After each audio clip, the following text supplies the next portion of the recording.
What's going on YouTube? Welcome back to another video, and today I have a Raidraptor deck profile for y'all. And before I get into it, I want to say thank you for 200 subscribers.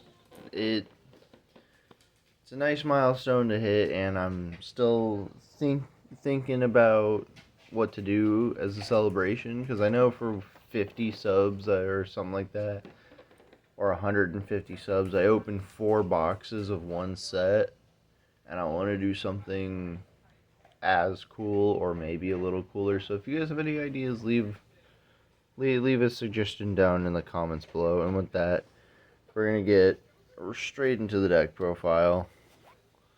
I know you can still see that there. Now you there. Now you can't see it. Starting us off, we have 3 copies of Raidraptor Tribute Lanius. Tribute Lanius is your 1-card combo to do whatever you want in this deck. He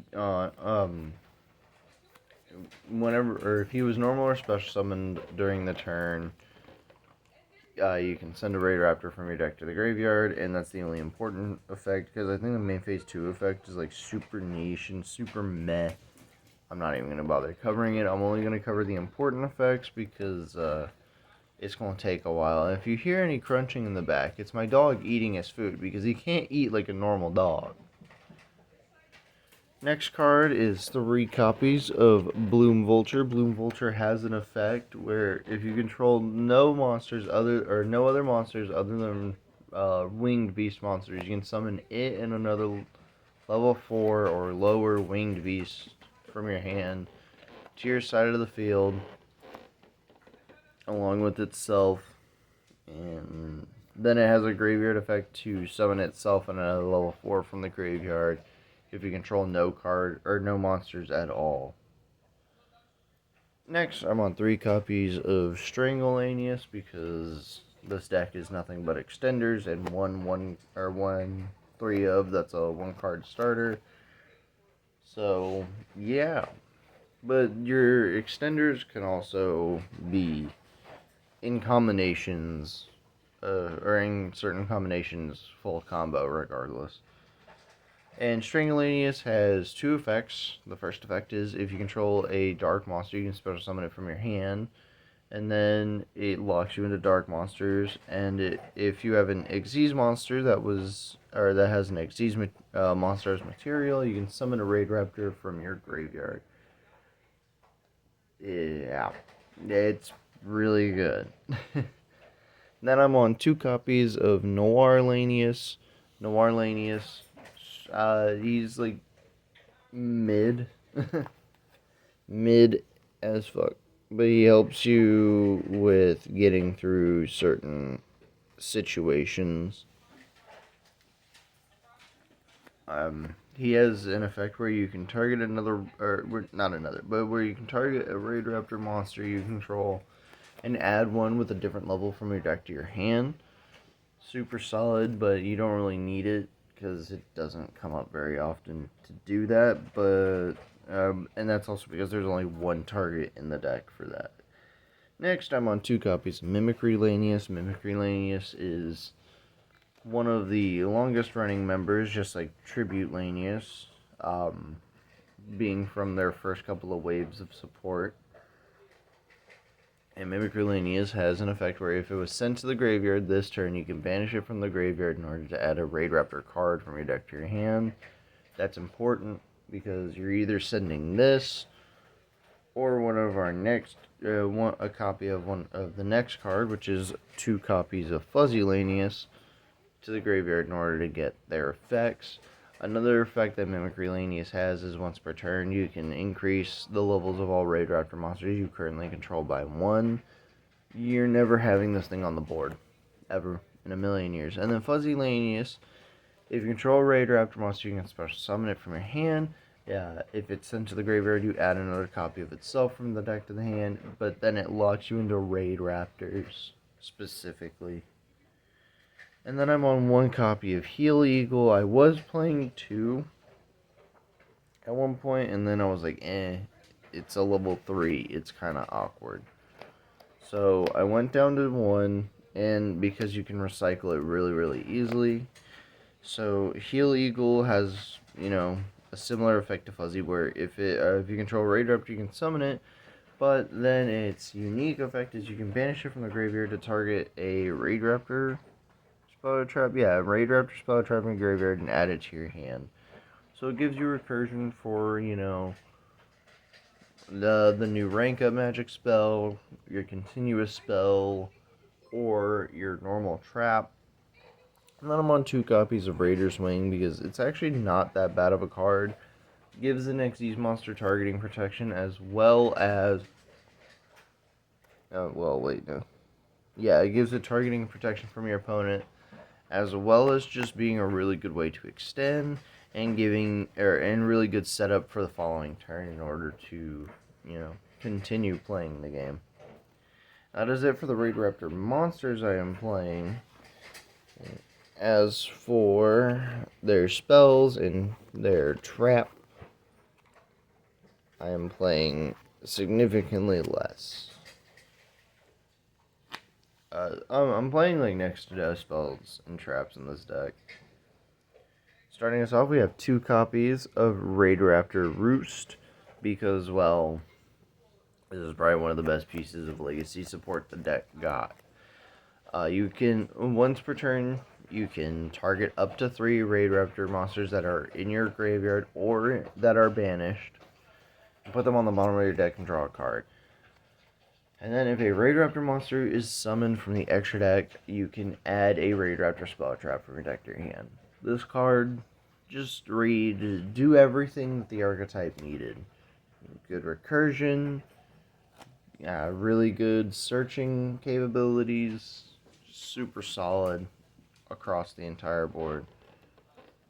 Then I'm on 1 copy of the new Rise Rank Up Magic Raidraptor's Force, because you really only need the one of it with Heal Eagle, and you really only need the one Heal Eagle because you're only ever really wanting to put it in the graveyard. So Roost does a good job of putting Heal Eagle from Banish back on the bottom of your deck, so that way you can send it again and just keep grabbing this back. And Roost also puts back stuff into the extra deck, so solid card. And then I have 1 copy of Rank Up Magic Skip Force. This card is part of your combo. It helps you with getting a certain monster on the board for OTKs. It helps you get through your combo. It's here because you search it and then do whatever you need to with it. Yep. That's the easiest way I can put it. And then I'm on 1 copy of Raidraptor Glorious Bright. Figured I'd throw this in here just because, these are the only Raidraptor spells and traps I'm running, which is 2 Roost, 1 of the new Rum, and 1 Skip Force, as well as 1 Glorious Bright. So, Glorious Bright just says, if you control a Raidraptor monster, you target a face-up monster your opponent controls, negate its effects, but if you control an Xyz, you can target any card and negate it. This is an Omni Negate. This card is good. And with that, that's going to wrap up the spell traps. Dougley is wanting to be part of the video. He's being a very sad puppy. Hello. Dougley. You're weird. Okay. Hey, whoa. The cards. No, don't. Do you want to learn how to play Yu-Gi-Oh, buddy? Okay, hold on. And for that, and for you guys, that took a second. For us, it took like 30 seconds. So, the dog was trying to invade. But he's cute, so it's okay. Anyways, moving on to our generic spells, because we're not running any generic monsters or generic traps, because of the fuzzy effect to lock us into Raidraptors and then getting locked into Darks. Excuse me. I am on 2 copies of Crossout Designator and 1 copy of called by the grave. The reason why I'm on this is because our deck is a little susceptible to hand traps in very specific points. So having ways to stop it, very nice. And then I'm also on one copy of Foolish Burial because that card gets us to our Tribulanius by dumping Mimicry to the graveyard, and that is everything I am running. That is a generic spell. Now we move to hand traps. My dog's a little diva, I swear. He's a little pain in the butt. Moving on to the hand traps now, we have 3 copies of Ash Blossom and Joyous Spring, as well as 3 copies of Nibiru, 3 copies of Effect Veiler, and 2 copies of Droll and Lockbird. On top of that, we have 3 copies of Infinite Impermanence. I'm just gonna... Sir! So this is my hand trap lineup, and I feel like it's really decent. Both of these stop the Snake Eye Ash very well. This just kind of hurts Snake Eye, but it hurts us a little bit more, so we play it as a Droll target. Or as we play Droll as a cross-out target, and the Diva is back. Nibiru is also good in the Snake Eye Ash, and not Snake Eye. Nibiru is just good into Snake Eye and allows us to, play it as a cross-out target. So, with that, I'm gonna put these all back together, and we're gonna go into the extra deck. Starting us off in the extra deck, we have 2 copies of Y-Strix. Y-Strix has 2 important effects, and god damn it. Hi, Dougley. Hello, buddy. No, Bubba. No, Bubba. Don't go walking on the playmat. Right. Y-Strix's first effect is on summon. He summons a Raidraptor from the deck. Or he summons a level 4 Darkwing Beast from the deck, but it can't be used as material, and its effects are negated. Then if your Raidraptor Xyz monster uses its effects, you can set a rank up magic spell from your deck, and if it's a quick play spell, you can activate it that same turn. So, good effects all across the board. Then I'm on 3 copies of Raidraptor Force Strix.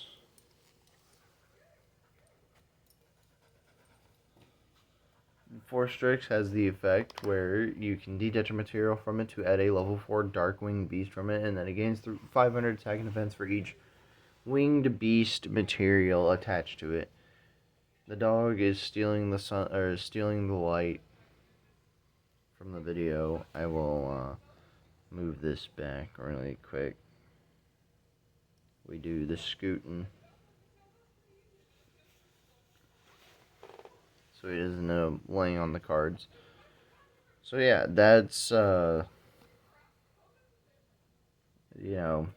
see people run this at 2. I prefer it at 3. You can play it at 2 and play other cards, but the extra deck is like flexible but not flexible, because it's like you can play any of the Raidraptor Xyz monsters, but you can only really play the Raidraptor Xyz monsters with like one exception that I never use that is in the extra deck here. Then I'm on 2 copies of Raiders Knight. This card went from being like a 1-of that was okay for going for OTKs to now it's a 2-of that helps you with your plays and can still help you go for an OTK. And the reason why is because you detach a material from it to rank it up by 1 rank. That's all that's important on here.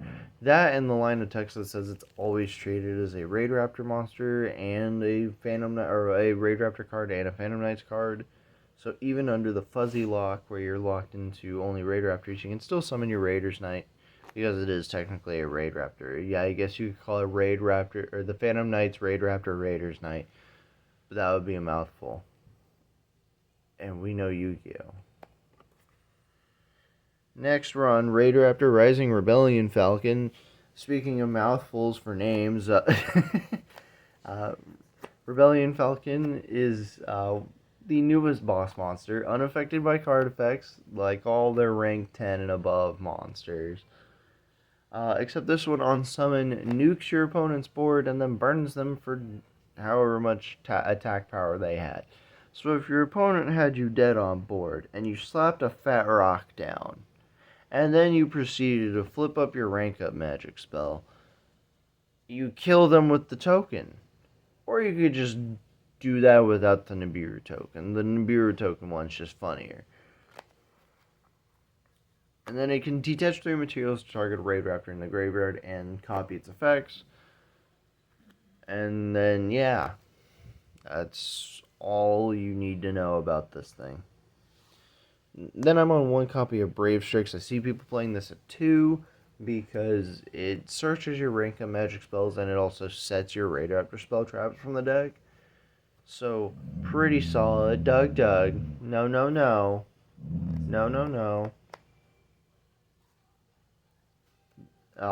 That's the only... Oh, no, and then Brave Strix gives whatever it's attached to attack points equal to its rank times 100. So if this thing is underneath the rank 13, again, the 13 gains 1,300 attack. It goes from 4,000 attack to 5,300 attack. A lot of words, but just know, good card. Then we're on 1 copy of Revolution Falcon. This was one that you really didn't play before the new support, but now with the new support, this card is a good finisher for the deck. It allows you to... Oh god. It allows you to attack all special summon monsters, or all monsters... Yeah, all special summon monsters your opponent controls once each. And then it can pop one of the... Or if it has a Raidraptor Xyz monster's material, it can pop one of those cards. And... Oh god. It can pop one of those cards and then burn your opponent for the damage, or for damage equal to its attack. God, I am having a stroke.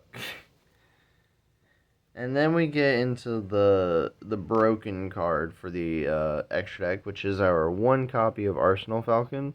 I could see this being a 2 of. I could see this being maybe even a 3 of. But you only need to play 1 of it, because more than 1 is overkill, because you can put it back in the extra deck. And why do I say this card is broken? Well, its on board effect lets you summon a Raidraptor from the deck without negating its effects, without, any sort of restrictions. It's just detach material, summon a Raidraptor from the deck.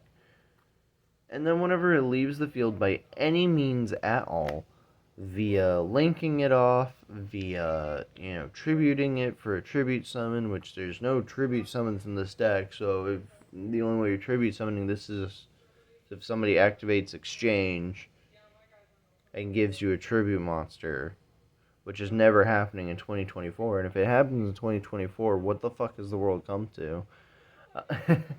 So, yeah, if it goes to the graveyard by any means, or if it's sent to the graveyard by any means, from the field, it summons a Raidraptor Xyz monster from the extra deck without any, rank restrictions or anything like that. It just summons one, and it attaches itself as material.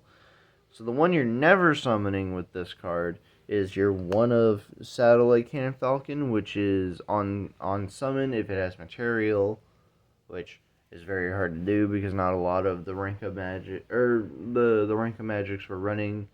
The only one that works like that is Skip Force. At least the only one we're running in the main deck that works like that is Skip Force. Satellite Cannon Falcon, really solid if you do decide to play it. And then the one that you always summon off of Arsenal Falcon is your Ultimate Falcon. It's crazy.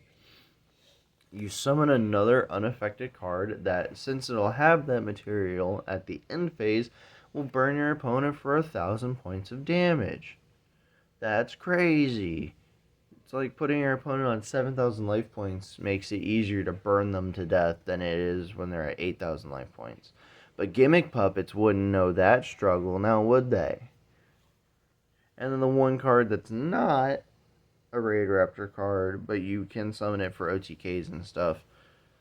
Arc Rebellion, Xyz Dragon, it's in here as another target to rank up into off of Raiders Night. That's the only reason why we're running it. I've never summoned it in like my 50 plus test games that I've had with the deck. So, yeah. You can replace that with whatever you want. I would recommend maybe replacing it with another copy of the rank 5. I just feel like playing it in there because it fits. And it's, like, not horrible.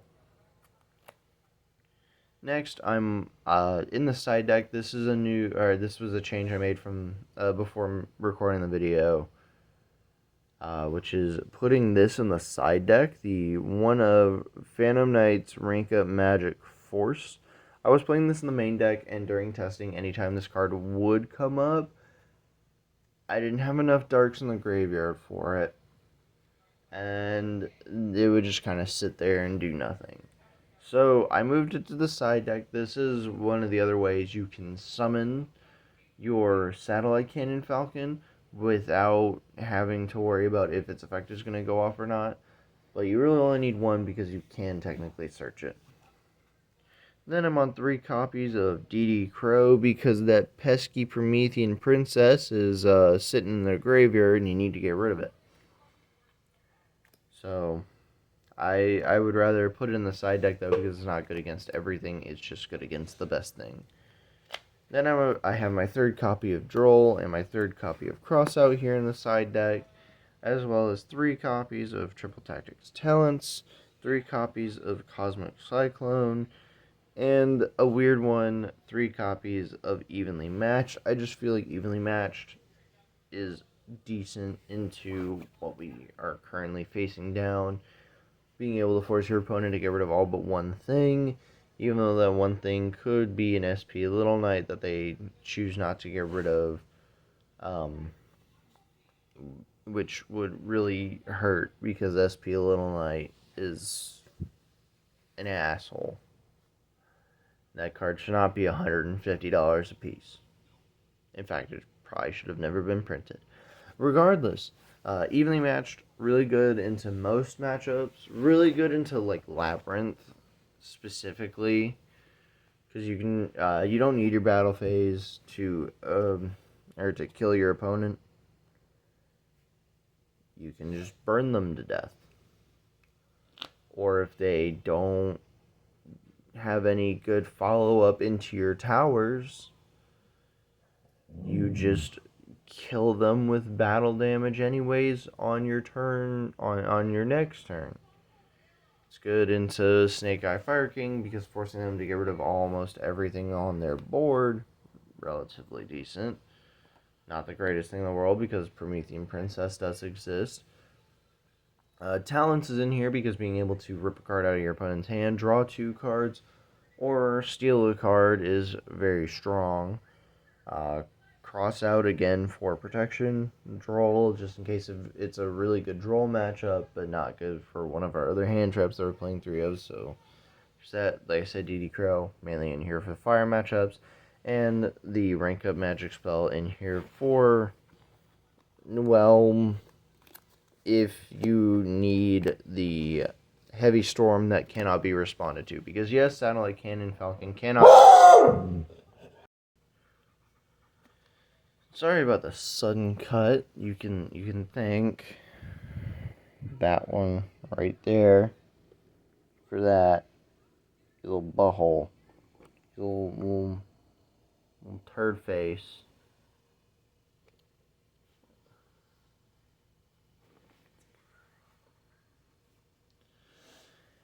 And as I was saying, Satellite Cannon Falcon can't be responded to. So ranking up into it, really solid. And with that, that's the deck profile. This is probably one of my longer deck profiles, but that's because it's a 41 card main deck, and these cards have a lot of text on them, and a lot of important text on them. I tried to summarize as best I could, but I am not fully functioning in the brain right now, and I don't know why. Other than the fact that I'm tired. And with that, I will see everybody in the next one. And I will hopefully have my 200 subscriber thing finished up soon, or figured out soon. So yeah, with that, I'll see y'all in the next one. Peace.